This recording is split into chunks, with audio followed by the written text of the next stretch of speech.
सुख और दुख एक ही सिक्के के दो पहलू हैं। इंसान हमेशा चाहता है कि उसके पास सुख रहे और दुख की कल्पना करने से भी डरता है। लेकिन इतना याद रखो दोस्तों, जहां पर सुख होगा वहां दुख अवश्य होगा। चलिए इसे महात्मा बुद्ध की एक कहानी से समझते हैं। एक दिन गौतम बुद्ध ने एक दुखी व्यक्ति को देखा। व्यक्ति बुद्ध के चरणों में गिरकर अपने दुख दूर करने का उपाय जानना चाहता था। गौतम बुद्ध ने उस व्यक्ति को अपने पास बैठाया और बोले, तुम व्यर्थ में चिंता कर रहे हो। दुख और सुख हमेशा नहीं रहते हैं। मैं तुम्हें एक कथा सुनाता हूं, ध्यान से सुनो। किसी नगर में एक सेठ रहता था। वह बड़ा ही उदार और परोपकारी था। उसके दरवाजे पर जो भी आता वह उसे खाली हाथ नहीं जाने देता था और दिल खोलकर उसकी मदद करता था। एक दिन उसके यहाँ एक आदमी आया। उसके हाथ में एक पर्चा था जिसे वह बेचना चाहता था। उसके पर्चे पर लिखा था, सदा ना रहे। इस पर्चे को कौन खरीदता, लेकिन सेठ ने उसे तत्काल खरीद लिया और अपनी पगड़ी के एक छोर में बांध लिया। नगर के कुछ लोग सेठ से ईर्ष्या करते थे।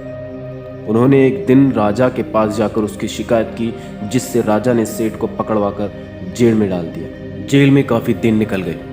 सेठ बहुत ही दुखी था। एक दिन अचानक सेठ का हाथ पगड़ी की गांठ पर पड़ गया और उसने अचानक गांठ खोलकर पर्चा निकाला और उसे पढ़ा।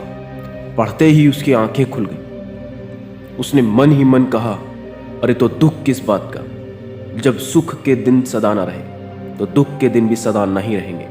इस विचार के आते ही वह जोर जोर से हंस पड़ा और बहुत देर तक हंसता रहा। जब चौकीदार ने उसकी हंसी सुनी तो उसे लगा कि सेठ मारे दुख के पागल हो गया है।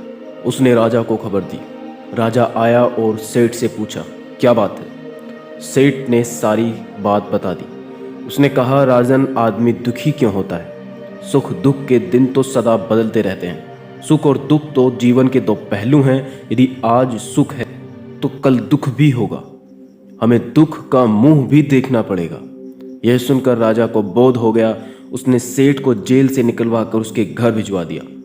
सेठ आनंद से रहने लगा, क्योंकि उसे ज्ञात हो गया था कि सुख के साथ साथ दुख के दिन भी सदा नहीं रहते हैं। कथा सुनकर व्यक्ति के मन का बोझ हल्का हो गया। उसने गौतम बुद्ध का आशीर्वाद लिया और अपने घर की ओर चल दिया। ये महज एक कहानी है, लेकिन ये कहानी अपने आप में बहुत कुछ सिखाती है। यदि हम लोग भी अपने प्राचीन भारत की इस विचारधारा को अपनाएंगे तो हमारा जीवन अवश्य ही शांति भरा होगा। आप अधिकतर समय खुश ही रहें।